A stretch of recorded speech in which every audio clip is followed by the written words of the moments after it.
welcome to Tactics and Touchlines. Today we're having a discussion about how set pieces are changing the game in the EPL. There've been comments that some teams are using set pieces to win games. Some teams are using set pieces against their opponent to make sure that their opponents are not getting results they need. Today, we'll speak with our pundit on what set pieces are influencing the EPL and also things. We'll look at how set pieces from the previous years till now, how many teams are using long throws, how many teams are winning more corners, how many teams are even using set pieces to gain points. So we'll start with long throws because in recent times, we've seen teams like Brentford, Bournemouth, a whole lot of teams using long throws to impact their games because with long throws, mostly it doesn't classify as an offside. So most teams are using that. So we are looking at 2020 to 2021 season till now. So from 2020 to 2021 season, long throws per game was 0.89. In 2021-2022, the long throws per game was 1.27. 2022-2023 season, long throws were 1.47. 23-24, 1.47, the same. 24-25 was 1.52. And in 2025-2026 season, we are just 9 games. Long throws per game is at 3.44. Let's find out from my pundit. Is long throws now changing the game? And how are they benefiting, especially some of the teams in the Premier League? So let me start from Ralph. Ralph, looking at long throws in the Premier League, teams that have benefited more from long throws are Brentford. And the only team that is not benefiting from long throws, that is West Ham. Are we surprised impacting our today games? Oh, Ben, this thing has been there since from the Stoke City time. Yes, Roy Delap, Chelsea's Liam Delap's father, that is Roy Delap. Whenever Stoke City were playing under Tony Pulis, you see Ryan Shawcross moving straight into your box. Peter Crouch moving into your box. Then you should know that there's danger looming. The game has evolved. Now, whatever a team will do to create a chance. Marcelo Bielsa, when he was at Barcelona, said so. He said, when you meet a team that is well organized, send more crosses into the 18 box. When you meet a team that is well organized and you can't use your middle or your wings or send crosses into the box and a goal happen. So I feel whatever a team will do to get a goal. Talking about long balls, something skipped me earlier when you talked about Ancelot's problem with the long balls. Liverpool play against AS Roma. We beat AS Roma 4-1 at Anfield. And Francisco Eusebio, the Roma manager, said, Liverpool beat us with the long balls. We know how to do that. Every manager has a system on how he wants his team to play. When Sean Dyche was at Burnley, when Burnley has a free kick in the middle third of the pitch, every player will move into your box, and then Nick Pope will come and pick that ball into that box. They are looking for a goal. But the game has evolved. Now players are looking for players who have the strength to carry that. Liverpool has one in Joe Gomez. We have not been able to utilize that long throws. If Brentford has a Coyote who is able to utilize strength in his long throws, fair enough. Whenever Bournemouth is playing, whenever they have a long throw, it is a Semenyo because he has that power in his arms to do that long one. The game is evolving. So therefore, managers shouldn't complain at all. Find a way to stop it. Find something that is going to go in your way that you'll be able to use to beat other teams. Unlike complaining about long throws and what are you? Klopp appointed a throwing manager. Yeah. But when Klopp appointed a throwing manager, why did he appoint a throwing manager? He knew how important it's going to be for the team. So I feel whatever a team will do to get their results, if it's a throw-in, it's a direct goal kick, it's whatever they will do to get their win, it is fine enough. Nobody has any right to criticize any team for how they set up their team. Okay, so Prince, this season, out of 50 games being played in the EPL, 4 goals have been made from long throws. We've seen managers like Enzo Maresca being asked if Chelsea should now evolve around these long throws, and he made a funny comment about it that they are not planning of doing that now. But if they are looking at doing it, they have Liam Delap in their setup, whose dad was one of the best when it comes to long throws. They would bring him in and make sure that he could help him. Do you think long throws is part of the game? So managers need to accept it and make sure that, as Raf said, Klopp brought in a long throw specialist. So clubs need to look at bringing in long throw specialists to also help improve their game. Yeah, I think for now, just like I mentioned in our other video, football is evolving now. Honestly, if you are stuck with the old philosophy, if you are stuck with the old mentality, I'm sorry for you. You're stuck for there for long. People are looking for ways to transform the way we play. There are teams using dark arts to win games. Last season like this, there was a petition going around against Arsenal that we use dark arts to win our games. You understand? Yeah. Because there are times, I think one of the reasons why when we went to the FIFA Club World Cup, the FIFA introduced a rule that the number of minutes spent in delaying will all be added to the added time. So you see, after the World Cup, we could have about 11 minutes added time, 15 minutes added time, and has now moved into our leagues that we play. I think a Liverpool game, they added 11 minutes against Brentford at that time. You get it. So it happens. And I think when you notice the EPL now, teams even come in with their towel. They've now been giving towels to the ball boys, especially the home teams. Yes, to be cleaning around the ball. Because I watched, there was this match I watched, and the referee was cautioning Ricardo Carvalho not to use the towel around the ball. So what our teams are doing is that the towels are being given to the ball boys. So now they rather be cleaning the ball and be giving it to the players. They exchange the balls and give it to the players, and they be throwing it. So the football is day in, day out.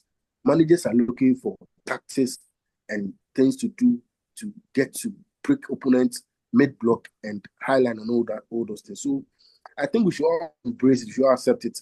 And if you have to employ a throwing coach, go ahead and get him or get that person. And move to set pieces. I think with set pieces from 2016, we had the highest set piece goals being scored. That is from set pieces, excluding non-penalty goals. So in 2016, 2017, 23.9, 2017, 18, 21.9, 18, 19, 22.9, 19, 20, 22.0, 2021, 19.0. Coming down 2025, 2026 season, we are just 9 games into the league, and we have 25.0 goals scored from set pieces. Arsenal are leading the league table with a lot of set pieces goals. When it comes to open play goals, they are that is 20th of the league when you are ranking. But when it comes to set pieces, corners, throw-ins, free kicks, they are number 1. Do you think the game has evolved as we are talking about, and the only thing clubs need now is getting that 3 points and make sure that they are winning games, not about how nice you play the ball, how fun your fans are enjoying the game? The fans are looking out for trophies, and that is why some of the teams are benefiting. We are seeing 25 goals just scored from set pieces in just 9 games. What do you think is the approach? Should coaches now accept that this is the new era, the new trend, so everyone should jump on, or football is now going into a bad state? Ben, it depends on the manager who is with the team. For example, when Klopp came to Liverpool, he said something very, very important. He said, aside the victory, he wants to entertain the fans. Aside the 3 points, he wants to make the fans very, very entertaining. He wants to make them very happy. He wants them to enjoy the game. That is why we are playing how we are playing. And also, it depends on also the league. If you go to the Spanish La Liga, I'm not sure you are going to get this start. They want to enjoy the game. The ball is on the turf. They are moving the ball very quickly. Everybody's running. Every league and how they set up. But it looks as if now the Premier League teams have deployed a system whereby they're going to utilize their set pieces. Gone are the days Guardiola made the game very beautiful. His tiki-taka style, his invented fullback, his invented centre-back playing in different systems and different formations. But you can clearly see that it is now changing. Managers are now deploying different systems to win their games, which is very, very okay for the game. As the game evolves, different innovations will be coming in and different systems and tactics also be coming. So for that one, it depends on the coach and then the league which we play in. Okay, so Prince, looking at this statistics on set pieces, your team, Arsenal, has benefited a lot when it comes to set pieces. They are the highest team when it comes to set pieces. But one thing I would like our viewers to know is that when it comes to set pieces in games, no team comes closer to Manchester City. Because in 2023-2024 season, Liverpool were leading when it comes to goals from corners. or set pieces, they have 7.5 per corners per match. Manchester City in 2024-2025, even when you said Arsenal were being branded as one of the teams using a lot of set pieces, Man City had 253 corners, Liverpool had 252 corners, and Arsenal had 251 corners. Arsenal were one of the teams that made a lot of goals from corners. So do you think sometimes it's not about the corners you make, it's about how tactical the team uses those corners into getting the goals they need? Yeah, so I think I've said this well enough that we should just get abreast to how football is getting to change. I made mention of Nicolas Jova, our set piece coach. He's currently also working with the Saudis. He has a part-time job, but they're teaching them on how to. Also, he's training them on set pieces. You can see Saudi is investing much more into football. I think yesterday I saw a picture of they trying to build a stadium in the air. Yeah. So you can see clearly that they're also investing in football. They're also learning how to get in some of these things. And Ralph mentioned that when you go to Spain and other leagues, they are not really emphasized on that. I think what they do is that whenever they're meeting the English teams in a European stage, they try to learn this set piece, because I clearly saw that when we played against Atletico Madrid, they were looking for ways to stop the set. Even with that, I think we got two goals from set pieces. You get it. Okay. I think the set pieces it helps to a larger extent. So let's look at this. There are some teams when you go and play against them, they play in a mid block. They sit very deep. The last 2 weeks we played against Fulham.